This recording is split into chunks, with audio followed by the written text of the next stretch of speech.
ओम नमः सिद्धेभ्य।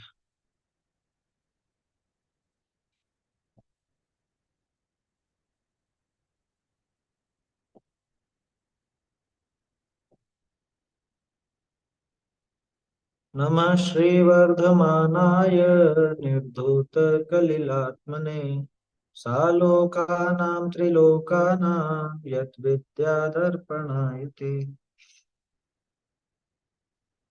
श्री रत्नकरण श्रावकाचार्य में सम्यक ज्ञान अधिकार पढ़ने प्रारंभ किया है। सम्यक ज्ञान अधिकार व्यवहार से सम्यक ज्ञान की परिभाषा देता है और उसके साथ ही चारों अनुयोग जो कि सम्यक ज्ञान के ही रूप कहलाते हैं, क्योंकि सम्यक ज्ञान व्यवहार से शुद्ध ज्ञान का नाम है। द्रव्य शुद्ध ज्ञान, ये जो द्रव्य शुद्ध ज्ञान है इसको व्यवहार से सम्यक ज्ञान भी कहा जाता है। और द्रव्य शुद्ध ज्ञान ये चार अनुयोग रूप अपन देखते हैं, तो चारों अनुयोग इनको भी व्यवहार से सम्यक ज्ञान कह दिया जाता है। तो आचार्य देव यहाँ चारों की परिभाषा बता रहे हैं। कल अपनी चर्चा प्रथमानुयोग और कर्णानुयोग के संबंध में हुई थी। प्रथमानुयोग किसको कहा था कि जिसमें अर्थ माने प्रयोजनों का, चार प्रकार के पुरुषार्थों का आख्यान हो, वर्णन हो, चारित्र रूप हो, पुराण रूप हो, पुण्य का विश्लेषण करने वाला हो, अथवा जिसके अभ्यास से पुण्य बनता हो। सबसे खास चीज रत्नत्रय की प्राप्ति और पूर्णता का जो साधन है, जो निधान है रत्नत्रय का, ऐसा वो प्रथमानुयोग है। और उस प्रथमानुयोग को वास्तव में सम्यक ज्ञान ही जानता है।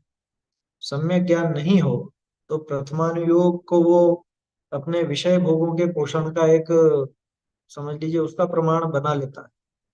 वो शास्त्र के स्थान पर शस्त्र हो जाता है उसकी। ऐसी बात कर्णानुयोग के संबंध में भी अपन ने देखी थी।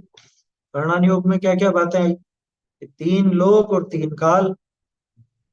आया समझ? तीन लोक माने लोक और अलोक की विभक्ति, जिसमें छह ही द्रव्यों का वर्णन आ गया। उनके तीन काल का वर्णन आ गया, माने उनके अनंत अनंत गुण पर्यायों का, उनका समस्त वर्णन आ जाता। और जीव की चारों गतियों का तो नाम किया।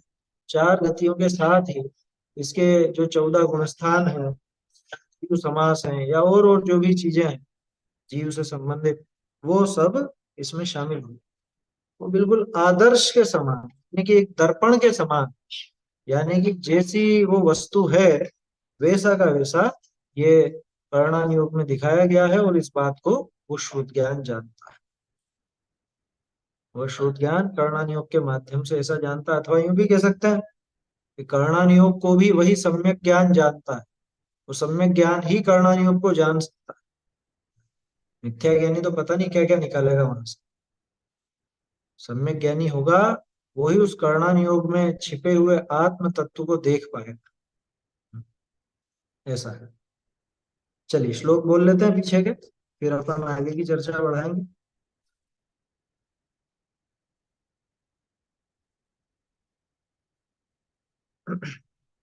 40 से। शिवमजरमरुजमक्षय मव्याबाधं विशोक भय शङ्कं काष्ठागत सुख विद्या विभवं विमलं भजन्ति दर्शन शरणा देवेन्द्र चक्र महिमानममेयमानम् राजेन्द्र चक्रमवनीन्द्र शिरोर्चनीयम् धर्मेन्द्र चक्रमधरीकृत सर्वलोकम् लब्ध्वा शिवं च जिनभक्तिरुपैति भव्य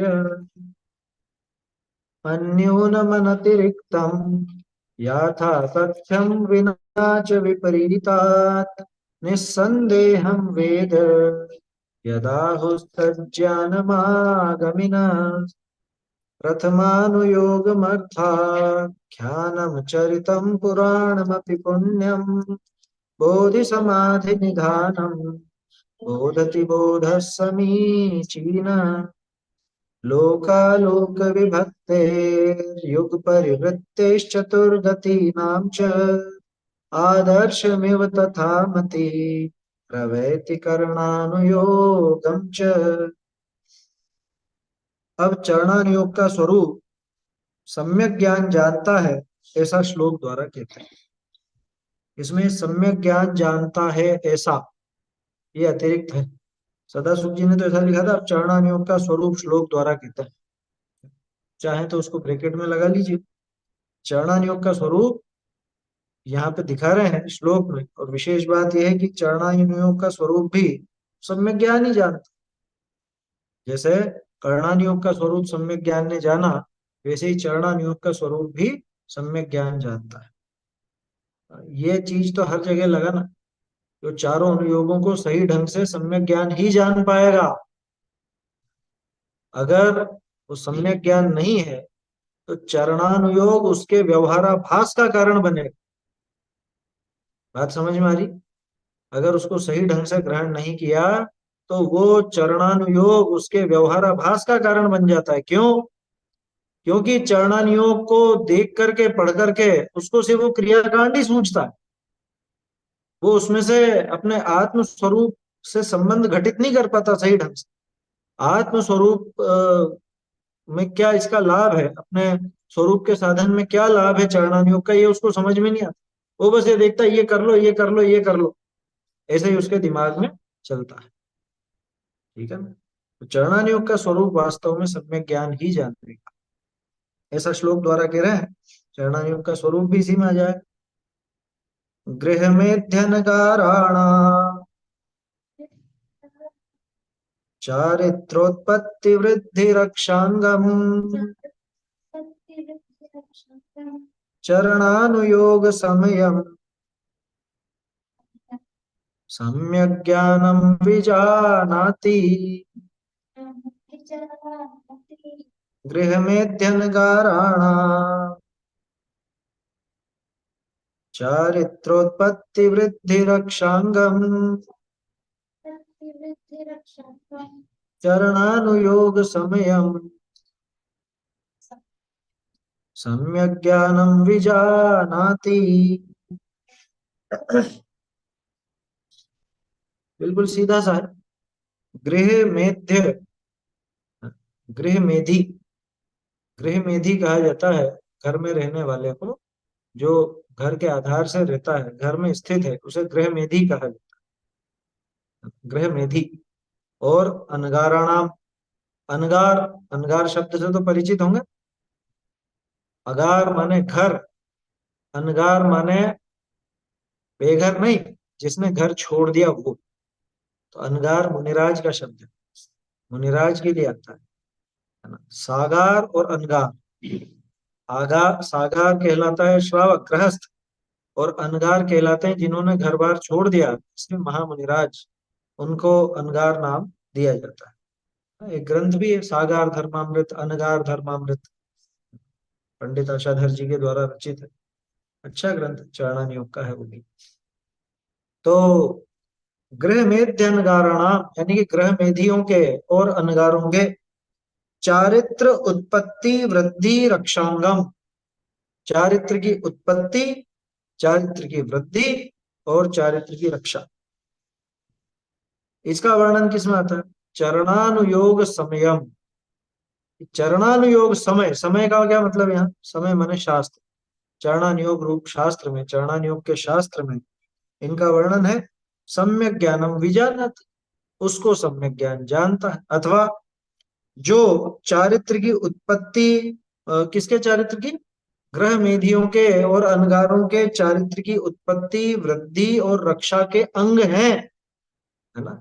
उनकी उत्पत्ति के अंग, वृद्धि के अंग, रक्षा के जो अंग हैं, वो चरणानुयोग कहलाता है। उसे सम्यक ज्ञान चरणानुयोग के शास्त्र जानता है। समझ में आ रही है बात? उसे चरणानुयोग, उसे सम्यक ज्ञान चरणानुयोग कहता है। सम्यक ज्ञान चरणानुयोग नाम किसको देगा? कि उन अंगों को देगा कि जो श्रावक और मुनिराज के चारित्र की उत्पत्ति, रक्षा, वृद्धि आदि के अंग हैं, उनको सम्यक ज्ञान चरणानुयोग का शास्त्र कहेगा, उनको सम्यक ज्ञान चरणानुयोग नाम देगा। समझ में आ रही है बात? सम्यक ज्ञान उन चीजों को चरणानुयोग कहते हैं, ऐसा वो है चरणानुयोग। वो चरणानुयोग समय कि जिनमें इनके अंग बताए। समय शब्द शास्त्र के लिए भी आता, समय आत्मा के लिए भी आता, समय मत के लिए भी आता है ना। दर्शन, दर्शन को भी समय कहते हैं, आत्मा को भी समय कहते हैं, टाइम को भी समय कहते हैं। समय शब्द के कई अर्थ हैं, जहां जैसा प्रकरण हो वैसा समझना चाहिए। देखो ये उत्पत्ति वृद्धि रक्षांगम, इससे संबंधित एक श्लोक पहले भी पढ़ा था अपन। विद्या वृत्तस्य संभूति स्थिति वृद्धि फलोदया, वहां पे तो चार चीजें थी, संभूति स्थिति वृद्धि और फलोदय। यहाँ पे लिया है उत्पत्ति यानी कि वही संभूति, वृद्धि, वृद्धि है ही सही वहां पे, वो है 32वां, 32वां श्लोक है। विद्या वृत्तस्य संभूति स्थिति वृद्धि फलोदय। तो स्थिति वो रक्षा, उनकी स्थिति यानी कि उनको टिकाए रखना, ये रक्षा है। तो गृहस्थ जीव का चारित्र और मुनिराज का चारित्र। तो अब यहाँ पे चारित्र का क्या अर्थ लेना, यहाँ पे चारित्र से जो निश्चय से चारित्र है वो तो आएगा ही आएगा, लेकिन मुख्यता उसकी नहीं है। यहाँ मुख्यता बाहरी आचरण, यहाँ बाहरी आचरण की बात आएगी, क्योंकि चरणानुयोग का शास्त्र है, तो वैसे ही व्यवहार से कथन है। तो उनकी उत्पत्ति की, उस चारित्र की उत्पत्ति, उस चारित्र की वृद्धि और उस चारित्र की रक्षा के लिए, किस चारित्र की उत्पत्ति, किसकी रक्षा और किसकी वृद्धि, असली चारित्र, निश्चय चारित्र की उत्पत्ति, निश्चय चारित्र की रक्षा और उसकी वृद्धि इस बाहरी आचरण से होती है। ये क्या बात कर रहे हैं, बाहर की शरीर की क्रिया से वो आत्मा के असली चारित्र की उत्पत्ति वृद्धि रक्षा। हाँ भैया, व्यवहार से ऐसे ही कहा जाए, वो सहायक है उसको, वो सहायक है समझ में। क्योंकि इधर जब इसके राग आदि घटेंगे, उस अनुपात में राग आदि घटेंगे, तो उसी अनुपात में बाहर में वैसी क्रिया भी नजर आएगी। जब आपके अभक्ष भक्षण का राग घट गया, तो क्या बाहर में अभक्ष भक्षण दिख सकता है? छूटेगा। रात्रि भोजन का राग घट गया, छूट गया, तो अब क्या रात्रि भोजन करते हुए दिखोगे आप? सूर्यास्त के बाद पानी भी पीते हुए दिखोगे क्या? नहीं दिखे। आया समझ में? तो अंतरंग में वो जो राग आदि का अभाव है, जिसको हम वास्तविक चारित्र कहते हैं, चारित्र की परिभाषा क्या है? सम्यक चारित्र। सम्यक चारित्र की क्या परिभाषा? वो तो है ही चारित्रम खलु धम्मो, वो तो अपन ने सैकड़ों बार बोली। अध्यात्म की, देखो, काय मतलब की भी आप बोलो रूप आप। में चिर रहे सम्यक चारित सोई, वो वाली अपने आप में आचार्यों स्थिर की रहना। परिभाषा बोलो, कोई आचार्यों की पढ़ी हो जो, चरणारियों वाली। कोई सी भी बोलो तो सही, तो आचार्यों ने जो जो बताई हो। जो महाव्रत, जीवादि मतलब लक्षणम धम्मम। 3 गुण व्रत, 4 ये अणुव्रतों, महाव्रत, 5 महाव्रतों को, 4 शिक्षा व्रतों का पालन करे, ये तो देखो, उसमें स्थिर ऐसा रहे, है, स्थिरता को रहे, परिभाषा वो में चारित्र। दोनों चीजें शामिल होती, सुनिए सुनिए ध्यान से। सर्वार सिद्धि में सम्यक चारित्र की परिभाषा क्या दी आचार्य ने? संसार कारण विनिवृत्तिम प्रति आगुणस्य ज्ञानवतः पुरुषस्य बाह्य अभ्यंतर क्रिया विशेष उपरमा सम्यक चारित्र। क्या बोला है? संसार कारण विनिवृत्तिम प्रति, निकालो अर्थ, सोचो। संसार के कारणों की निवृत्ति के लिए, है ना, किसके लिए? कि संसार के कारणों को जो दूर करना चाहता है, संसार के कारणों की निवृत्ति के लिए। फिर उसके बाद क्या लगाया? आगुणस्य ज्ञानवतः पुरुषस्य, आगुण मतलब जिसने कमर कस ली, संसार के कारणों का अभाव करने के लिए जो तत्पर है, तैयार है, जो नाश करना ही चाहता है संसार के कारणों का। तो संसार के कारणों का नाश करने के लिए जो तत्पर है, ऐसे ज्ञानवतः पुरुषस्य यानी ऐसे ज्ञानी पुरुष के बाह्य अभ्यंतर क्रिया विशेष उपरमः सम्यक चारित्र। बाह्य और अभ्यंतर क्रिया विशेष का उपरम होना, उसका रुक जाना, उसका एक ठहराव होना यानी घट जाना, उसका नाम सम्यक चारित्र। बाह्य क्रिया और अभ्यंतर क्रिया, मैंने ये परिभाषा क्यों बोली? भाई दोनों चीजें होंगी। बाह्य अभ्यंतर क्रिया विशेष उपरमा, अंदर का वो राग टूटेगा, ये अभ्यंतर क्रिया का उपरमण हुआ। उपरमण बोलो विरमणम बोलो एक ही बात है ना। और बाह्य क्रिया का भी उपरम होगा। उपरम यानी त्याग, विराम, है ना, उसमें कुछ घटोत्तरी, ऐसा है, समझ में, कुछ ना कुछ घटत तो होगी ना उसमें। तो बाह्य क्रिया का भी उपरम होगा और अभ्यंतर क्रिया का भी उपरम होगा। यानी कि अंतरंग क्रिया जो कि संसार का कारण थी, वो अंतरंग क्रिया भी रुकेगी, और बहिरंग क्रिया जो संसार के कारण में निमित्त थी, वो बाहर की क्रिया भी रुकेगी। फलस्वरूप बाहर में भी इसका कुछ ना कुछ आचरण, व्रत आदि रूप नजर आएगा। इसलिए चरणानुयोग उस बाहरी आचरण को पकड़ करके उसको चारित्र कह देता है, जबकि उसके पीछे ये बात छुपी हुई है कि वो कारण किसका है, वो अंतरंग क्रिया का कारण है। मतलब उसमें एक निमित्त बनता है। आया समझ? ये सिखाई टोडरमल जी ने अपने को। ये जीव के भावों के और शरीर की क्रिया के परस्पर निमित्त निमित्तिक संबंध है ना। शरीर का जो परिणमन है, शरीर की क्रिया है, और जीव के भाव, इसमें परस्पर निमित्त निमित्तिक संबंध घटित। निमित्त निमित्तिक की कह रहे हैं, ध्यान रखना, कर्ता नहीं होता। कि शरीर की क्रिया वो जीव के परिणाम पलट ही देवे, ऐसा नियम नहीं। और जीव के जो परिणाम है उससे शरीर की क्रिया, शरीर की दशा पलट जाए, ऐसा भी नियम नहीं। पर एक सहज निमित्त निमित्तिक संबंध है। सहज रूप से ऐसा बनाव बनता है कि इधर अंदर में अभक्ष भक्षण का भाव नहीं होगा, तो बाहर में अभक्ष भक्षण भी नहीं होगा। अंदर में वो भाव होगा तो बाहर में वो भी होंगे, वो क्रियाएं भी होंगी। समझ में ही बात? तो उसका नाम चारित्र। अब ये बातें क्यों की थी अपन ने? इसलिए की थी कि चारित्र की उत्पत्ति, वृद्धि और रक्षा, असली चारित्र, सम्यक चारित्र, चाहे आप उसको आत्मलीनता कह लो, चाहे मोह और क्षोभ से रहित आत्म परिणाम कह लो, और चाहे अभी जो अपन ने देखा अभ्यंतर और बाह्य क्रिया का उपरम कह लो, उस चारित्र की उत्पत्ति के लिए बाहर में कैसी क्रिया होनी चाहिए, उस चारित्र की रक्षा के लिए बाहर में कैसी क्रिया हो, उस चारित्र की वृद्धि के लिए बाहर में कैसी।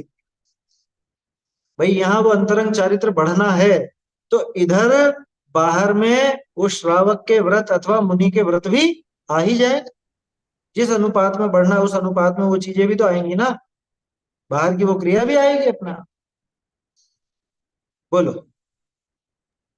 मिथ्या दृष्टि कैसे इसमें विपरीत मानेगा? मिथ्या दृष्टि कैसे विपरीत मानेगा? चरणानुयोग में वैसे मानेगा कि देखो, चारित्र किसको कहा है? 5 अणुव्रत को। मैंने अणुव्रत ले लिए, मैं यहां से बाहर नहीं जाऊंगा, यहाँ इतनी दूरी के बाद आगे नहीं जाऊंगा, मैंने दिग्व्रत ले लिया, देशव्रत ले लिया। लेकिन भैया ये चारित्र की उत्पत्ति, वृद्धि और रक्षा के लिए थे, वो चारित्र अंदर में है कहाँ, जो कोरा बाहरी क्रिया को लेकर के बैठ गया। मिथ्या दृष्टि उस बाहरी क्रिया को ही पकड़ लेता। अभी अपन अगला अधिकार चालू करेंगे ना, वहां एक बहुत बढ़िया श्लोक आएगा। पहले ही श्लोक 47वां, मोह तिमिराप हरण। मोह तिमिर का अपहरण होने पर, सप्तमी थी वहां, उसकी चर्चा तो अपन करेंगे इसे, कि वो चारित्र क्यों धारण किया जाता है, क्या कारण है उसके पीछे। चारित्र, अभी बाहरी क्रिया की बात कर रहे हैं अपन, कि वो बाहरी क्रियाएं, वो व्रत, वो नियम, वो प्रतिज्ञा क्यों धारण की जाती है, उसके पीछे की भावना तो मालूम ही नहीं है, उसके पीछे का क्या अभिप्राय वो तो सही है ही नहीं। और बाहर में बस ये कर लूं और वो कर लूं और ये छोड़ दूं, ये खा लूं और ये नहीं खाऊं, इतने मात्र में खुद को वो चारित्रवंत समझने में, ये उसकी चरणानुयोग के संबंध में भूल होती है समझ में? वो सही से नहीं समझ पाता, इसलिए ऐसी ऐसी भूल करता है। अज्ञानी इसी तरह से चलता है। तो इसलिए समझना जरूरी है कि ये जिस आचरण की बात की जा रही है, उसका उद्देश्य क्या है, वो किसके लिए, क्या वो क्रिया मुख्य है, वो क्रिया होगी पर मुख्यता किसको देनी है। बोलो, मुनिराज के 28 मूल गुण मुख्य है ना? क्या है मुख्य?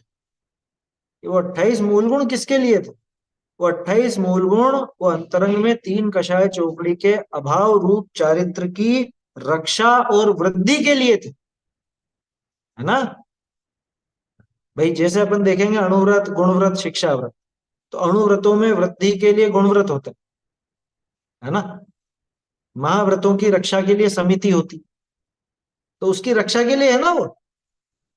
तो चारित्र की रक्षा के लिए, अभी अंतरंग चारित्र जो वास्तविक चारित्र है, आत्मलीनता जिसका नाम है, तो वो आत्मलीनता, अथवा कषायों की तरफ से देखो तो तीन कषाय चौकड़ी का अभाव, उस तीन कषाय चौकड़ी के अभाव रूप शुद्धि या लीनता, उसकी रक्षा के लिए ये बाहरी आचरण इस तरह का रहता है, 28 मूल गुण आदि रहते हैं। अब किसकी रक्षा के लिए थे वो तो है ही नहीं, और रक्षा के लिए जो नियुक्त किए गए उन्हीं की मुख्यता होगी। तो क्या उनमें दोष लगा? अरे दोष लगाने की बात नहीं कर रहे भाई, लेकिन वो किसके लिए नियुक्त थे उसे तो समझे ना। ये वैसी बात हो गई कि दूल्हे का तो कोई अता पता ही नहीं है, और दूल्हे के साथ जो दूसरे सब हैं उनकी खूब सेवा शुश्रूषा होगी। दूल्हे के यार दोस्त या जो दूल्हे की सेवा करने वाले, उनकी तो खूब सेवा शुश्रूषा हो रही है, लेकिन दूल्हे का कोई अता पता नहीं। दूल्हा तो जाने का, ऐसी स्थिति। बोलो। सर मूल रूप से तो शुद्धोपयोग चारित्र है। हाँ उसकी रक्षा, उसकी रक्षा और उसकी वृद्धि और उसके ये सब बाह्य उपक्रम होते हैं, इसीलिए उसको हाँ, सूक्ष्म निमित्त रूप चारित्र से कहा कहा जाता जाता है। है। हाँ सही है भाई, वास्तविक बात यही है कि जो शुद्धोपयोग है उसी का नाम सम्यक चारित्र, लीनता का नाम ही चारित्र होती है, क्योंकि चारित्र का काम लीन होने का। ये बात तो अपन हमेशा करते ही हैं। प्रवचन सार जी की 7वीं गाथा में चारित्र की परिभाषा दी, धर्म की परिभाषा दी। चारित्रम खलु धम्मो, धम्मो जो सो समोत्तीर्णिदिठो। ये धर्म किसको कहा? उस समत्व परिणाम। और समत्व परिणाम किसको कहा? मोह खोह विहीणो परिणामो अपणो सम। मोह और क्षोभ से रहित, मोह और क्षोभ से रहित में ही वो बात आ गई आपके आत्मलीनता में। मोह खो विहीणो परिणामो अपणो, अपने आत्मा का परिणाम जो कि मोह और क्षोभ से रहित है, ऐसे उस परिणाम का नाम ही परिणामो हु समो, अपणो परिणामो हु समो। आया समझ? आत्मा का वो परिणाम ही समभाव है, समत्व परिणाम। उस समत्व को ही धर्म कहा जाता है, वही चारित्र। उसकी रक्षा के लिए ये नियुक्त किए गए थे, उसकी रक्षा के लिए थे। ऐसा आता है शास्त्रों में गुप्ती और समिति के संबंध में, क्या कि गुप्ती तो वो है जो, समझ लो, दुल्हन है। तो वो जो दूल्हा है वो अगर किसी महिला से, मतलब कायदा तो ये है कि दुल्हन के ही पास रहे, दुल्हन से ही बातचीत करे, अन्य स्त्रियों से बात नहीं करे। अगर दुल्हन के अलावा किसी और से बात करता है तो किन से करे? कि दुल्हन के साथ रहने वाली जो हैं, जो उसको वापस दुल्हन तक पहुंचा देंगी, उस उन क्या कहें, दुल्हन की सहेलियां बोल लो, उनसे बात कर ले। इससे अलावा, इसके अलावा किसी और से बात ना कर।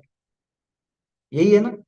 ठीक इसी तरह की बात है कि मुनिराज वो गुप्ती रूप रहे, गुप्ती रूप नहीं रह पाते हैं, तो वो गुप्ती की सहेलियां समिति, तो वो समिति रूप आचरण आया समझ। समिति के बाहर गए तो गड़बड़ हो जाएगी। मूल काम गुप्ती में रहने का, गुप्ती गुप्त होता है मुनिराज।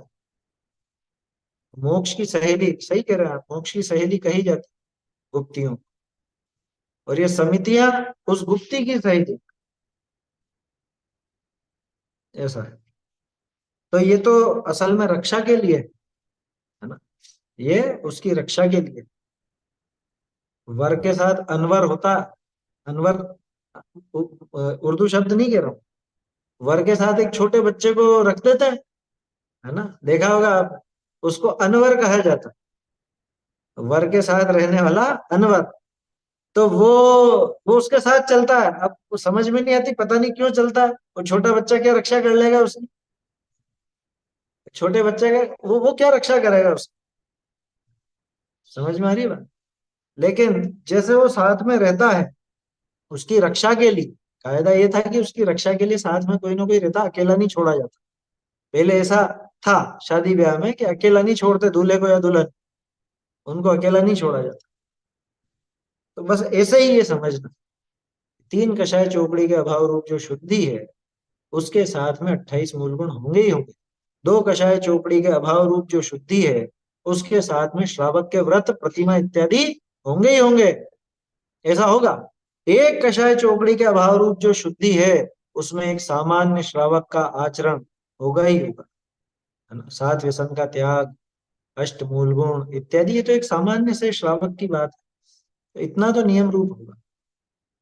ऐसा नहीं है कि चौथे गुण स्थान वाला अव्रती है तो उसके कोई व्रत होते ही नहीं, मतलब कोई नियम कायदे ही नहीं, ऐसा बिल्कुल नहीं। भाई वहां पे वो व्रत नहीं है जिनको एक सुनिश्चित अपन ने प्रतिमा या व्रत की संज्ञा दी है, वो व्रत नहीं है। बाकी क्या वो सप्त व्यसनी दिखेगा क्या? सप्त व्यसन का तो उसके त्याग हो, 8 मूल गुणों का तो उसके पालन होगा, ये चीजें तो होंगी ना। ऐसा समझना चाहिए। चलिए, तो ये समझ में आया। समय सर जी की गाथा में कहा है ना, प्रतिक्रमण प्रत्याख्यान को भी विषुकुंभ कहा गया है। हाँ, वो अलग प्रकरण है। वो तो असल में जो शुभ विकल्प है, उन शुभ विकल्पों को, उन उस शुद्ध परिणाम के आगे, शुद्ध परिणाम परिणाम के मुकाबले में उनको विषकुंभ कहा, कि वो यहाँ पे भी अटकेगा तो फंस जाएगा। वो 306 गाथा के आसपास है, वहां पर है वो प्रकरण। देखो यहाँ तो, यहाँ वो बात नहीं लगी यहाँ पे तो, क्योंकि उन्हीं की चर्चा है। वो अच्छे अच्छों को गले नहीं उतरती वो बात। विषकुंभ कहना अच्छे अच्छों को गले नहीं उतरती। मैंने शायद आप लोगों को जिक्र किया या नहीं, समय सार जी का ऐसा मनगढ़ंत अर्थ करने वाले भी निकले और उन्होंने ग्रंथ छाप दिए। दिल्ली से निकला ग्रंथ देखा मैंने थोड़े समय पहले, उसमें उन्होंने बहुत लंबे चौड़े लेख लिखे कि ये विषकुंभ नहीं है, अमृत कुंभ ही है। और कुंद कुंदाचार्य ने ऐसा नहीं कहा है, ऐसा कहा है, वो मन से अर्थ निकाल रहे हैं। ये व्यवहार भी भूतार्थ है, व्यवहार अभूतार्थ नहीं है। ऐसा अब उनको वो नहीं होती, हजम तो नहीं होती, क्या कर सकते, जिसकी जैसी मानसिकता हो। खैर, ये तो इसलिए मैंने आपको थोड़ा सा हिंट दे दिया कि इस तरह की बातें भी आपको सुनने को मिल सकती हैं, है ना। लेकिन सावधान रहने की बहुत जरूरत है। कुछ भी लिखा हुआ, कुछ भी छपा हुआ, वो प्रामाणिक नहीं हो जाता, ये अपन हमेशा बात करते हैं। चलिए, तो ये समझ में आया, सम्यक ज्ञानम विजानाति, सम्यक ज्ञानी उसको जानता है। ऐसे ऐसे विषय को सम्यक ज्ञान चरणानुयोग कहता है, ये बात यहाँ पर आती है।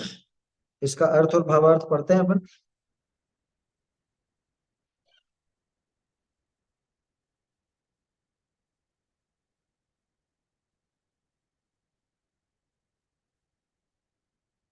नहीं आएगा, स्क्रीन पर नहीं आया।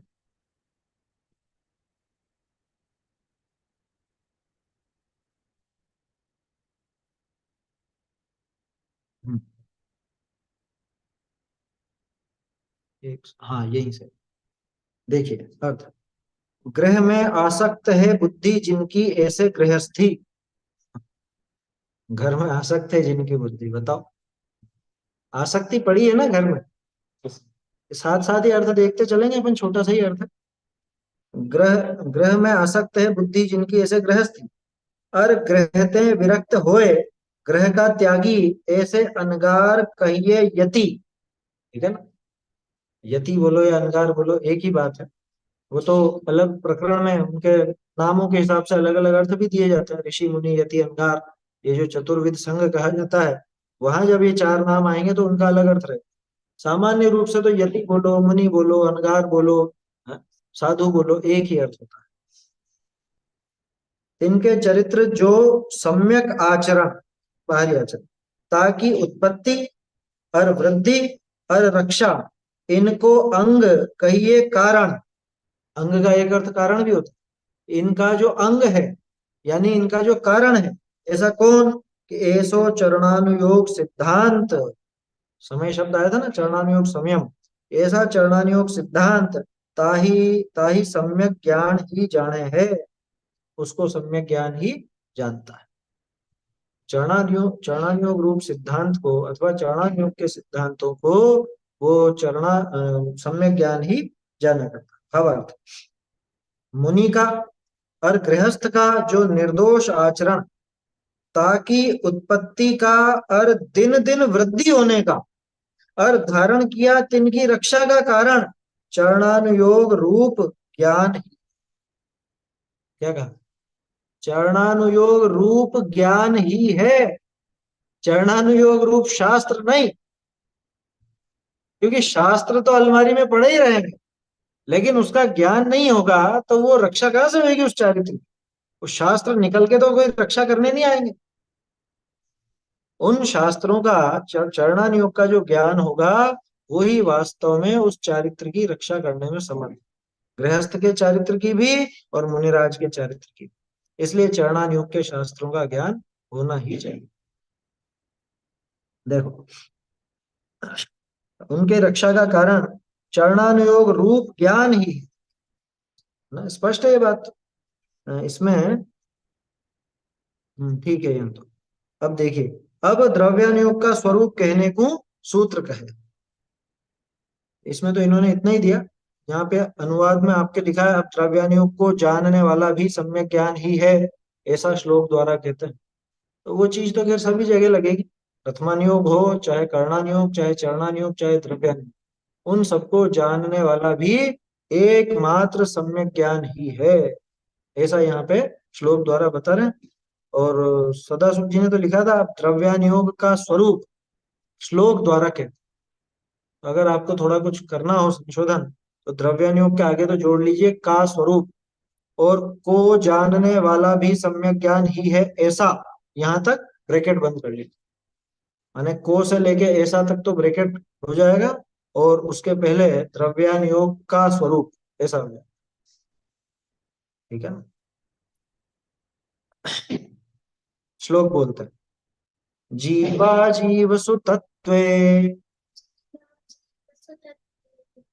देखो ये जो तत्व है ना, तत्व शब्द में लोग बाग बोलने में बहुत गड़बड़ करते हैं।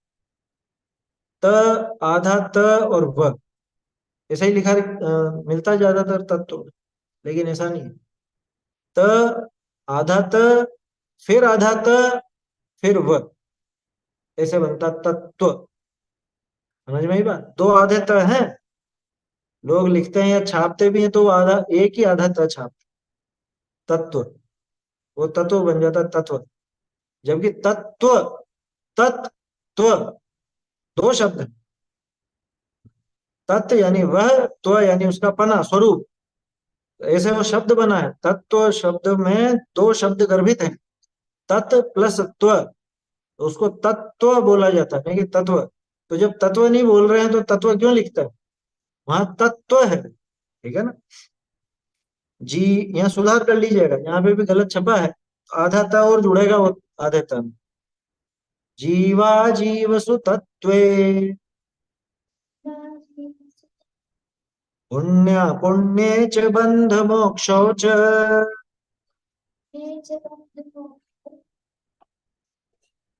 द्रव्यानुयोग दीपः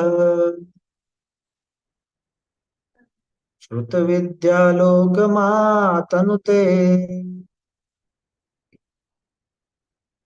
जीवा जीव सुतत्वे पुण्य पुण्ये च बंध मोक्षौ च द्रव्यानुयोग दीपः श्रुत विद्यालोकमातनुते।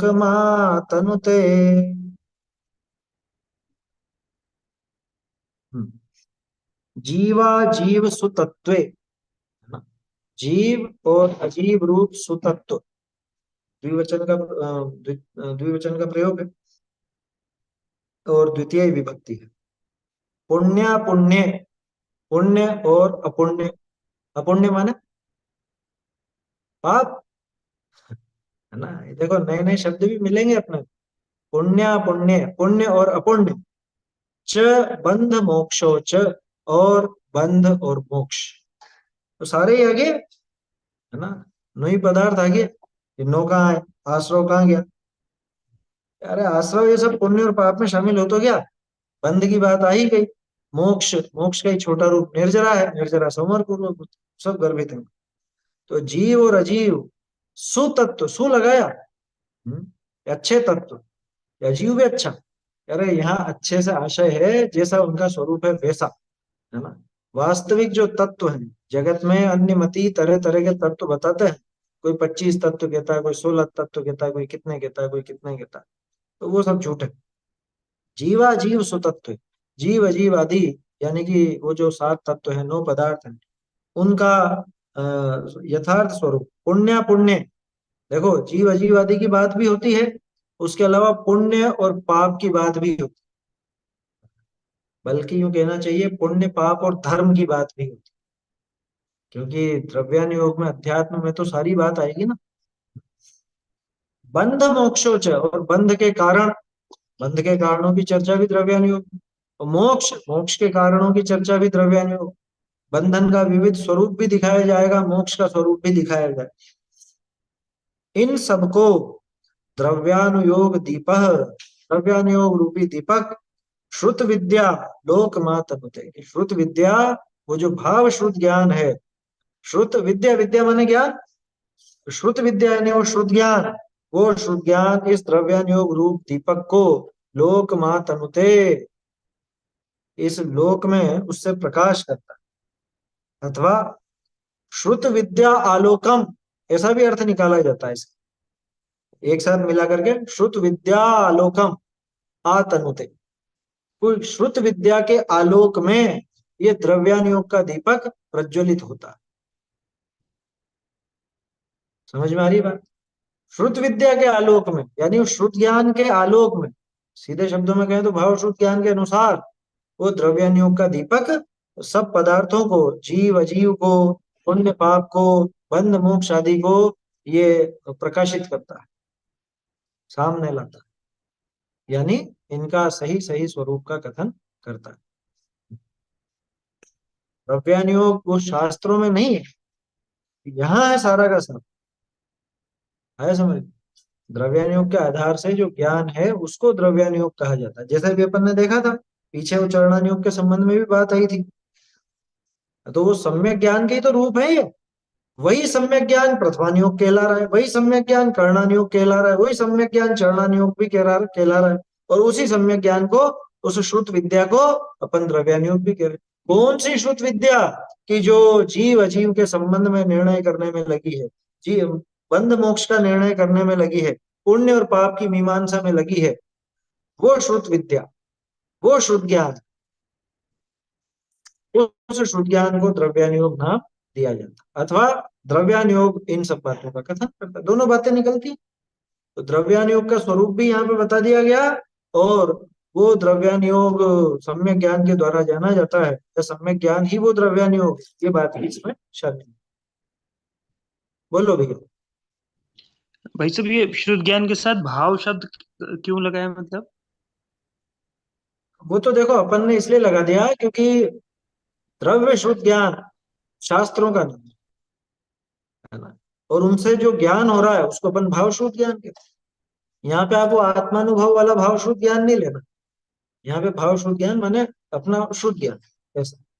क्योंकि श्रुत नाम शास्त्रों का भी, श्रुत ज्ञान के जब भेदों की चर्चा चलती है तो तत्वार सूत्र में दिखा है ना, कौन सा दिखा है?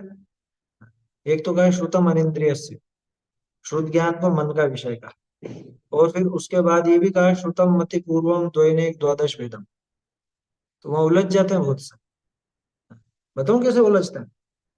श्रुत ज्ञान मन से होता है ना, शुद्ध ज्ञान अनिंद्रिय माने मन का विषय है। तो ये बताओ कि किसी भी जीव के, चाहे निगोदिया ही हो, मति और शुद्ध दो ज्ञान तो है ही सही। मति शुद्ध ज्ञान बिना तो कोई भी जीव नहीं है, केवल ज्ञानियों को छोड़ दो, केवल ज्ञानियों को छोड़ दो तो कोई भी जीव मति और शुद्ध ज्ञान के बिना तो नहीं। दूसरी तरफ आचार्य कह रहे हैं कि श्रुतम अनिंद्रियस्य, कि शुद्ध ज्ञान मन का विषय है।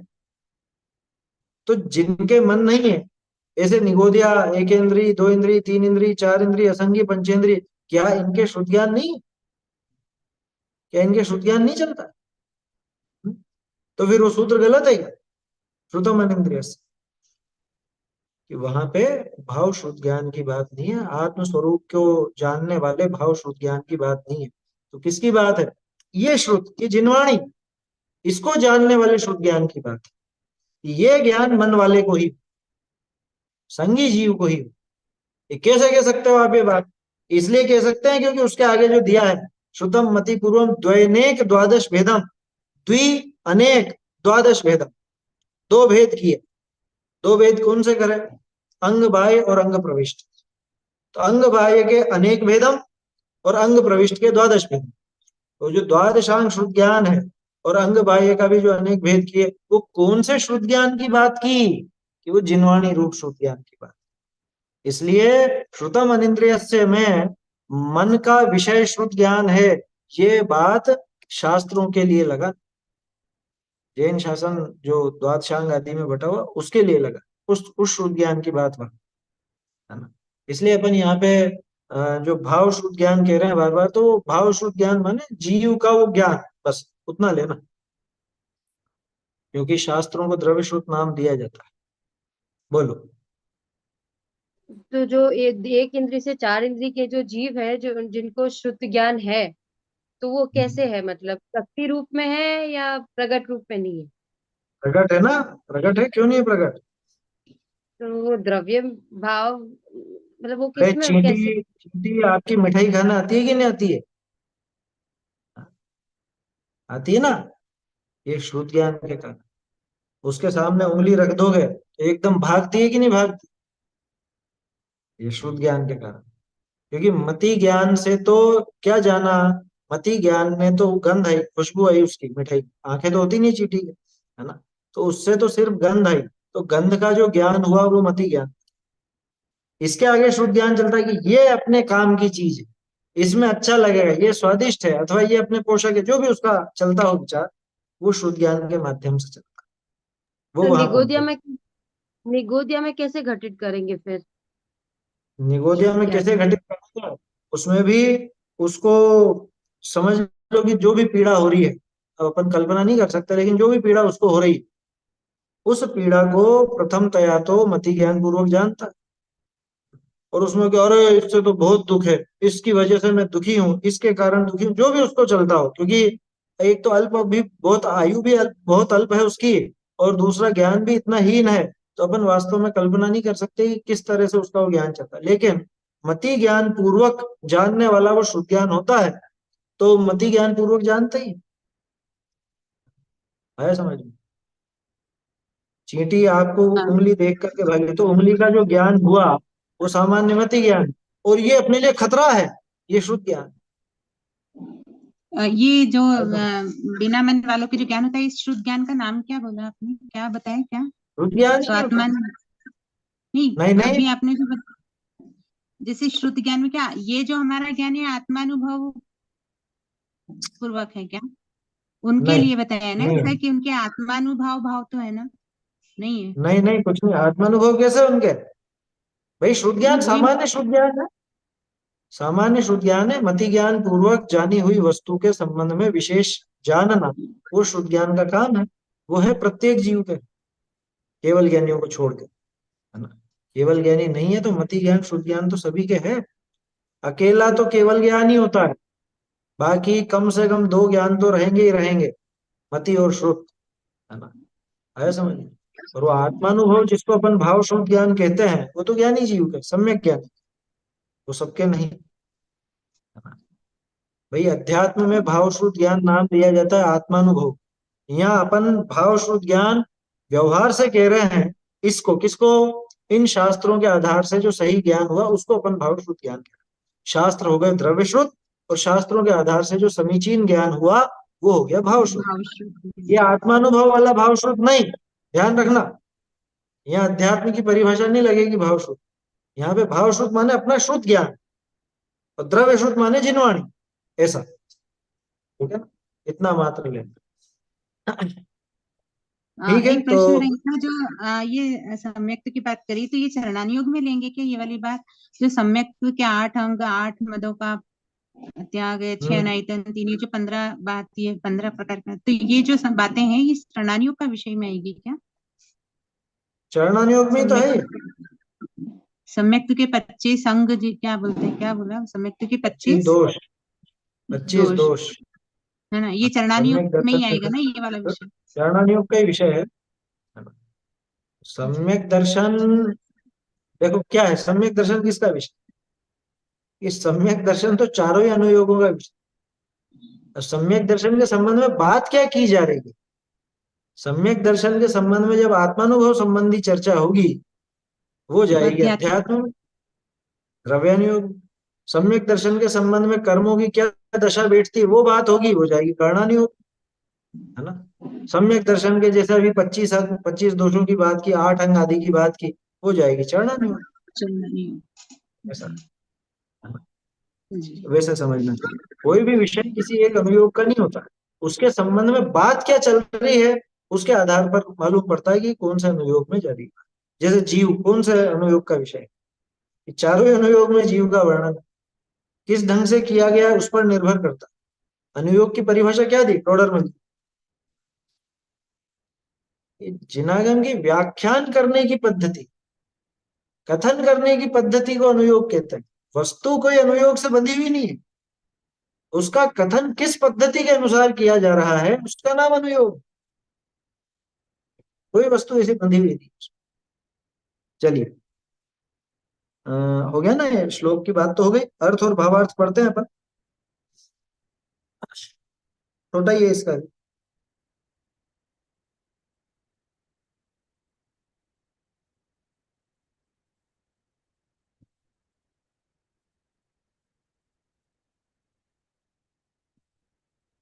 नीचे से दूसरी पंक्ति, हाँ देखो अर्थ।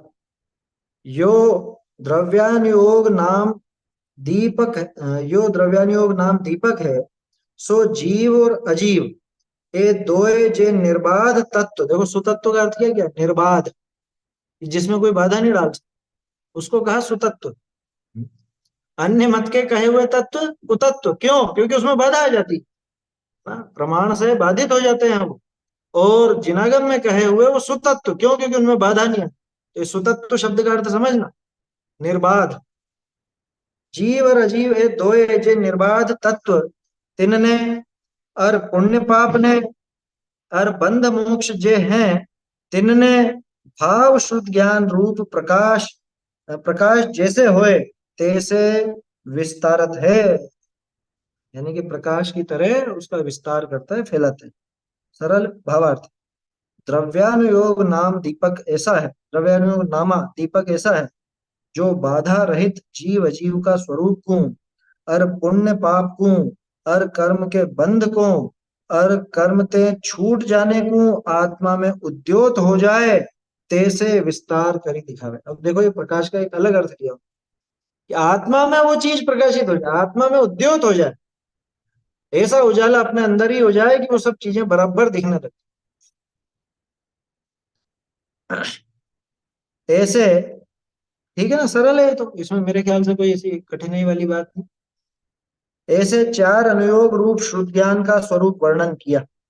ज्ञान के 20 भेद और अंग पूर्व रूप वर्णन किए ग्रंथ बहुत हो जाए।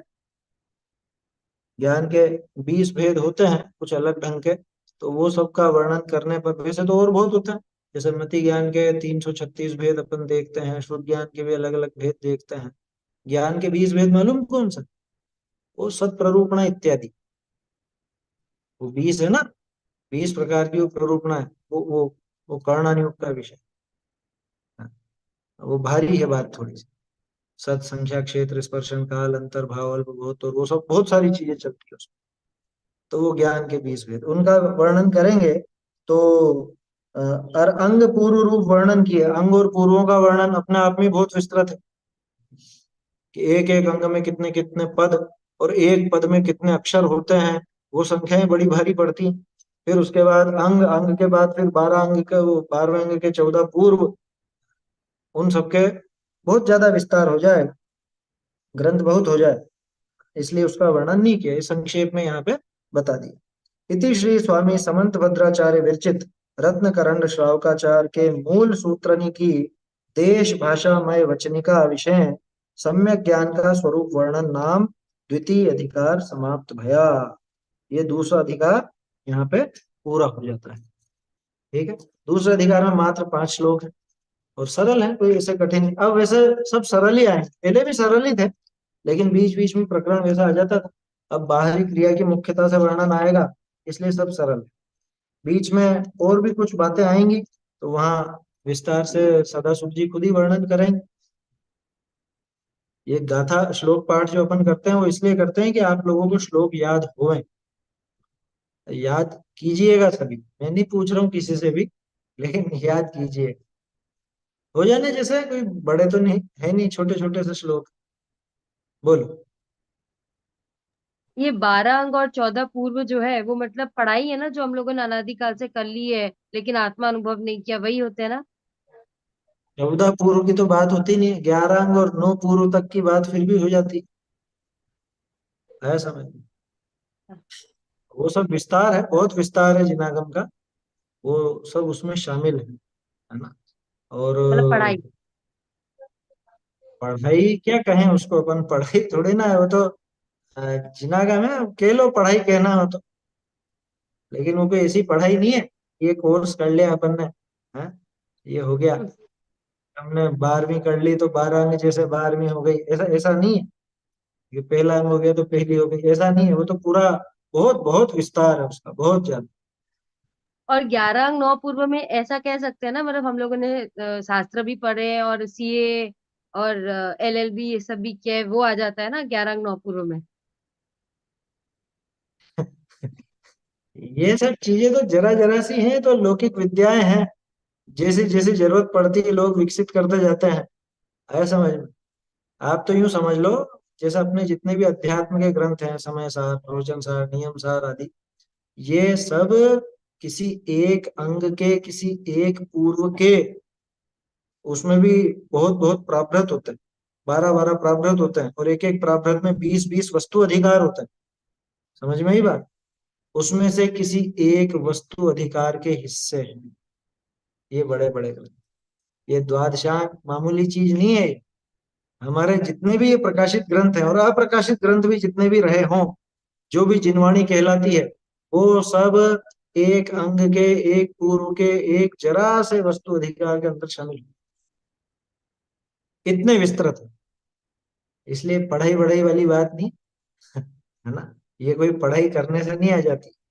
ये तो ज्ञान का ऐसा गजब का उघाड़ होता है उनका, उन मुनिराज का, शुद्ध केवलियों का।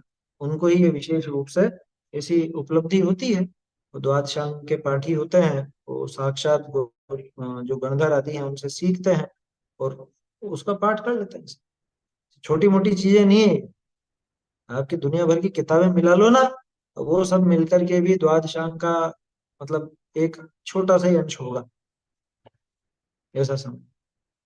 तो सारे शास्त्र में विषय ये है। जो ये शास्त्र में जो बातें आती है कि 11 अंग 9 पूर्व तक का भी ज्ञान कर लिया लेकिन तब भी वापस रिटर्न आ गए, मतलब हम लोगों ने अनगिनत शास्त्रों का अध्ययन अध्ययन सब कर लिया लेकिन बस आत्मा अनुभव नहीं किया इसलिए रिटर्न आ गए, हाँ, है ना।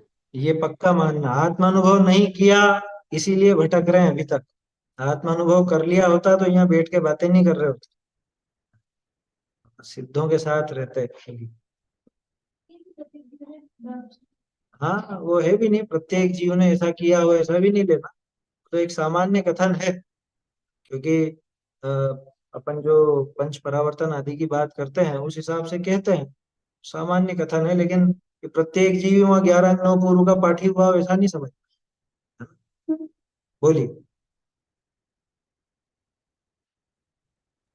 हाँ, वही क्वेश्चन था कि मतलब जरूरी है क्या, हाँ, मतलब ऐसा सब जो करेंगे ही, ऐसा जरूरी नहीं ना, हम लोगों ने किया होगा नहीं सामान्य होगा। कथन है, हम्म। क्योंकि बहुत से जीव तो अभी तक निगोद से ही नहीं निकले हैं। तो कैसे वो बैठेगी बात। वो पंच परावर्तन की जो बात आती है वो एक सामान्य रूप से वैसे ही लेनी चाहिए। मतलब लगभग लगभग बहुत अपन ने किया है, ऐसा ऐसा समझना चाहिए। चलिए, समय भी वैसे 2 4 मिनट है, लेकिन कल से ही प्रारंभ करेंगे अपन।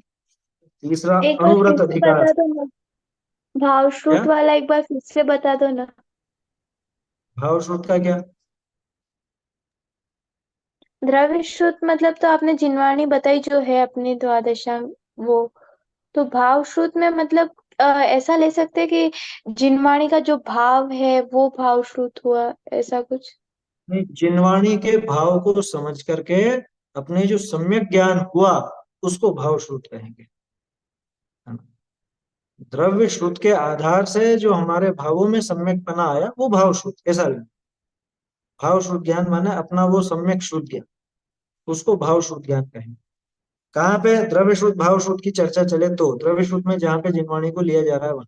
दूसरा एक और ऐसी भी व्याख्या मिलती है कि सामान्य रूप से जो जीवों को शुद्ध ज्ञान है उसको द्रव्य शुद्ध ज्ञान कह दिया, और आत्मानुभवी के शुद्ध ज्ञान को भाव शुद्ध ज्ञान कह दिया। आत्मानुभव वाले ज्ञान को ही भाव शुद्ध ज्ञान कहा जाता है, ऐसा। तो वो प्रकरण के हिसाब से वहां वैसा अर्थ समझना चाहिए। यहाँ पे द्रव्य शुद्ध की बात आई थी इसलिए अपन ने शास्त्रों को द्रव्य शुद्ध कहा, और उसके आधार से जो ज्ञान हुआ है, सम्यक ज्ञान हुआ है, उसको अपन ने भाव शुद्ध समझा। ठीक है, चलिए श्लोक बोल लेते हैं, दोनों श्लोक। गृहमेध्यनगारा चारित्रोत्पत्ति वृद्धि रक्षांगम चरणानुयोग समयम सम्यक ज्ञानम विजानाति जीवा जीव सुतत्वे पुण्य पुण्ये च बंध मोक्षौ च द्रव्यानुयोग दीप श्रुत विद्यालोकमातनुते चैतन्य का स्मरण प्रतिक्षण ही करो रे तब के अनंत दुख को क्षण में हरो रे अक्षय अनंत निज सौख्य निधान पाओ गाओ अरे नित इसी के गीत गाओ निज निधि निज में बताई यह अनंत उपकार है इसके लिए जिनवाणी मातो वंदे शतबार वंदना शतबार।